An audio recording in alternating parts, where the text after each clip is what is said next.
Okay sir, तुम्ही मोठ्या संख्येनं जिल्हाधिकारी कार्यालयावर या ठिकाणी जमलेला आहात. नेमकी काय मागणी आहे, कशासाठी हा मोर्चा काढण्यात आला होता? मुळामध्ये मागणी अशी आहे की गोर बंजारा समाज हा आझाद भारताच्या 79 वर्षामध्ये जो काही अन्याय अत्याचार कलमकसाई लोकांकडून झालेला आहे त्याचं एक परिमार्जन म्हणून या ठिकाणी आजच्या तासाला आम्ही निवेदन देण्यासाठी आलो. गोर सेनेच्या माध्यमातून आजच्या तारखेला संपूर्ण महाराष्ट्रातील 300 ठिकाणी एकाच दिवसाला आपण आज निवेदन देत आहोत.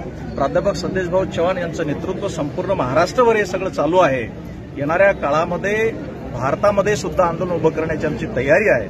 मुळात मागणी अशी आहे की हैदराबाद गॅझेट जर मराठा समाज बांधवांना लावल्या जात असेल तर त्या गॅझेटनुसार गोर बंजारा बांधवांना आणि मूळ भटकेमुक्त जे काही या ठिकाणी लोक आहेत जे अत्यंत हालापेष्टा सहन करत आहेत अशा सर्व मूळ भटकेमुक्त समाजाचा समावेश हा एसटी प्रवर्गामध्ये करावा.